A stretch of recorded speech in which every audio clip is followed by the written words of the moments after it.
Le deuxième ouvrage du soir, Tchad, l'impossible cohabitation pacifique nord-sud, un livre de Nandikimo Benoudita. Eh bien, lui, il est tchadien, il faut le dire. Il a choisi d'écrire, c'est un auteur et auto-éditeur vivant au Canada. Bonsoir et bienvenue, Nadi Kimo Benoudita. Merci Jean-Jacques, merci à Radio Royal FM.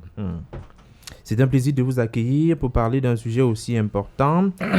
Au regard du contexte, est-ce que c'était le moment de poser cette problématique sur la table? Le contexte. En fait, je dois le préciser, c'est que ce livre, je l'ai rédigé à une période qui précédait la transition. Oui. Et ce qu'on a appelé très pompeusement le dialogue national inclusif et solidaire.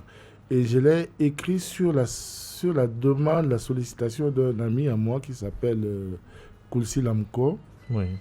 qui m'avait appelé depuis Mexico où il habite pour me dire, écoutez, est-ce que tu peux me donner un texte de 20 pages parce que nous avons un ouvrage collectif que nous allons rédiger. Donc j'ai accepté, j'ai commencé et puis ensuite je me suis rendu compte que 20 pages c'était insuffisant. Oui. Et je l'ai écrit, ça a donné ce résultat. Donc ça participe d'un livre collectif et si on essayait la fédération co-dirigée par Kulsi Lamko et un autre auteur sénégalais dont j'ai oublié le nom et qui est apparu plus tard après le machin. Donc j'ai demandé à Kulsi Lamko, est-ce que je peux, puisqu'on tarde à l'écrire, à sortir ce livre collectif, est-ce que je peux extraire ma part de texte et puis en faire un livre à part. Il a été d'accord, donc oui. Ça paraît également dans un travail collectif. Il faut dire donc, que, oui. Le contexte, il me semble que c'est opportun. Il fallait poser la problématique de cette existence problématique du Tchad depuis sa création. Pas son indépendance, mais sa création. Depuis sa création.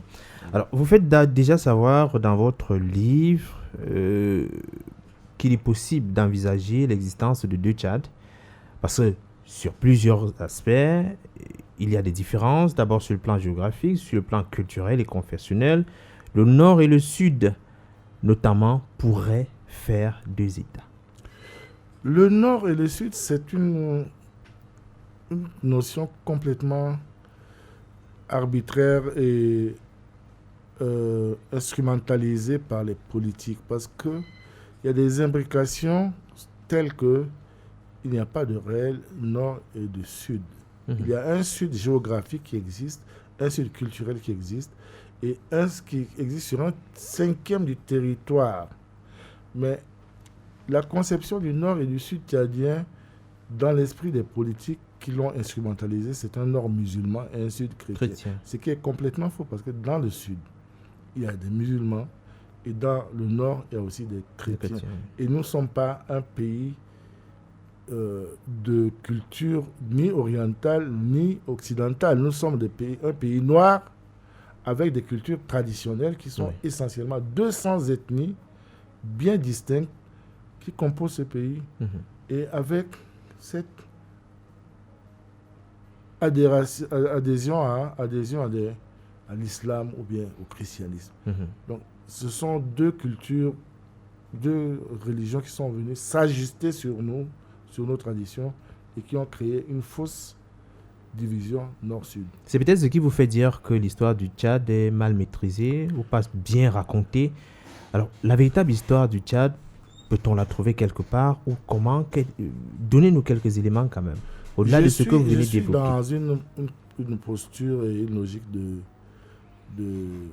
d'analyse qui dit que le Tchad est un pays, c'est un avortement de pays. Pour plusieurs raisons. C'est que depuis 1899, quand les Français sont entrés par la porte sud au Tchad, et qu'ils ont créé leur première garnison dans la ville de Fort Archambault, il n'y a jamais eu de cesse que le Tchad soit un territoire militaire, parce qu'ils l'ont désigné comme étant un territoire militaire français, un protectorat militaire français. Oui. Et depuis, il n'y a jamais eu d'arrêt de multiplication d'interventions au Tchad, d'intervention des Tchadiens à l'extérieur, et c'est les Français qui contrôlent le territoire.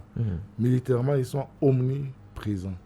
Donc il y a cet aspect d'intrusion qui a créé un Tchad et qui n'a jamais permis aux Tchadiens d'avoir le temps de se construire entre eux. Et ce temps de se construire, c'est aussi la faute des hommes politiques qui se sont succédés, mais beaucoup plus quand, depuis 40 ans, il y a un certain mouvement de Front de libération nationale. Le Tchad a pris le pouvoir et est entré au Tchad et, sous prétexte de socialisme, de communisme ou bien de révolution, a complètement exploser le pays, exploiter les différences, les divergences et imposer une certaine manière de voir le pays. D'un côté, il y a les maîtres, les guerriers, et de l'autre côté, il y a les esclaves, les gens esclavagisables encore, qui doivent se soumettre. Et c'est ça le constat que je fais à travers une démonstration chronologique. Des faits. Mais en même temps, un décryptage analytique. Vous allez jusqu'à indiquer qu'on n'a pas su bâtir une conscience nationale. Du moins, la nouvelle élite dirigeante. Je prends un dirigeante. pays comme le Cameroun, je pense que je peux louer certaines choses qui sont faites ici. C'est qu'on est en phase de la Coupe d'Afrique des Nations.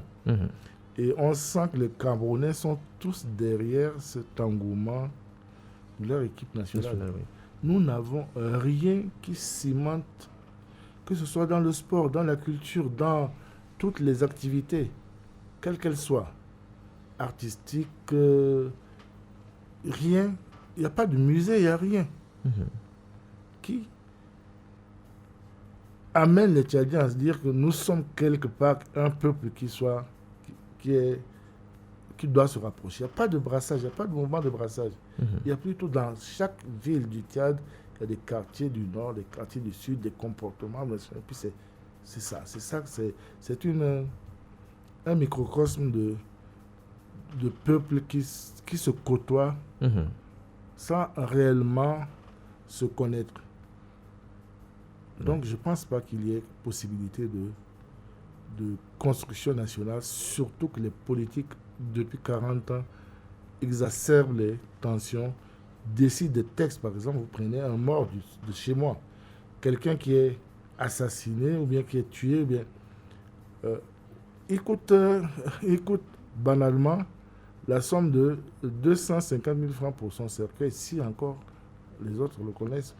Mais quand vous avez un accident survenu, même un voleur de la région de M. Déby et puis de sa famille, qui vient chez vous, parce qu'il appartient à cette tradition, qui commet un crime, mais vous le tuez, parce que par légitime défense, vous payez la somme de 40 millions. Vous voyez un peu la différence? Ouais.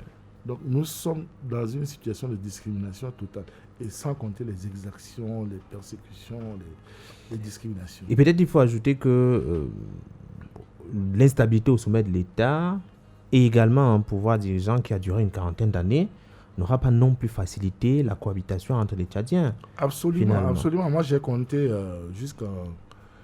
de 1990 à l'arrivée de Idriss Déby au pouvoir, jusqu'à ce que je parte, mettons, 18 premiers ministres.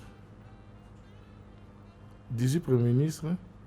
J'ai publié dans mon journal, c'était 1,5 premier ministre par an. Et sans compter que dans chaque département ministériel, vous pouvez avoir des gens qui sont ministres 3 mois, 6 mois, 1 an.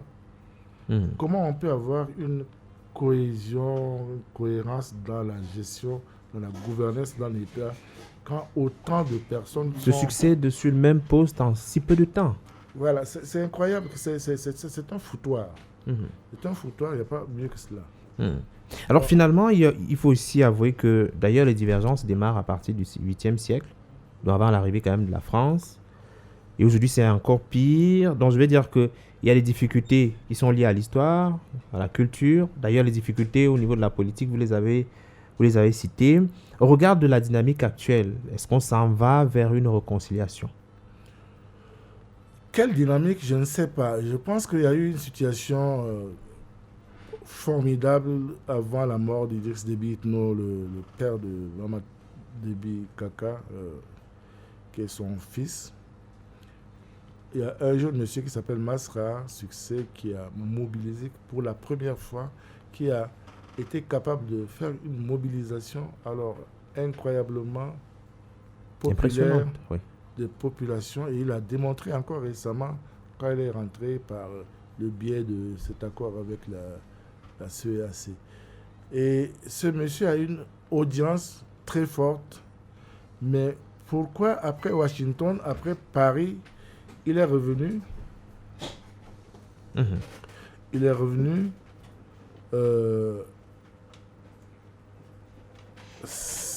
intégrer un système complètement conçu pour ne pas permettre la cohésion sociale, la cohésion politique, le rapprochement des Tchadiens. Ça pose problème. Oui. Donc moi, je ne sais pas. Autant j'admire ce monsieur, autant j'admire son mouvement, autant j'admire la force de ce qu'il a fait, autant je me pose des questions sur l'efficacité de ces rapprochements qui est contre-productif parce que un coup d'État, on a vu comment les Français ont condamné le coup d'État du Mali, le coup d'État du Burkina Faso, le coup d'État du Niger, et en même temps ils sont venus adouber au niveau du Tchad. Adouber avec Etienne Tshisekedi, ou bien Félix, Félix, oui. C'est le fils. Ils sont venus adouber Mohamed Kaka Déby, le fils du président, qui a fait un coup d'État avec une quinzaine de généraux. Peut-être là, on parlait de la fragilité de l'État. Et là, il fallait peut-être laisser quelqu'un, ou du moins une transition au départ. Et puis la transition a été prorogée. Et est-ce qu'il s'agissait là d'une erreur finalement? La transition, c'était 18 mois, semble-t-il, ce qui a été proposé. Et puis il y avait un carnet, il semble qu'il y a un carnet de route, comment on appelle ça, mais qui n'a pas été respecté. Et maintenant, il y a eu prorogation de la transition sur 2 ans. Et il y a maintenant, récemment, le mouvement patriotique du Sahel, donc le parti national, le parti État qui contrôle tout, qui maille le Tchad, qui vient de proposer d'adouber Mohamed Kaka comme le prochain candidat à la présidence du Tchad pour le compte du mouvement patriotique du Sahel. Alors, où est la transition? Rien n'a été respecté. Et Masra, devant ça, qu'est-ce qu'il fait? Où est-ce qu'il est? Est-ce qu'il est dans l'opposition? Ou bien est-ce qu'il a démissionné? Je n'ai pas entendu ça. Oui.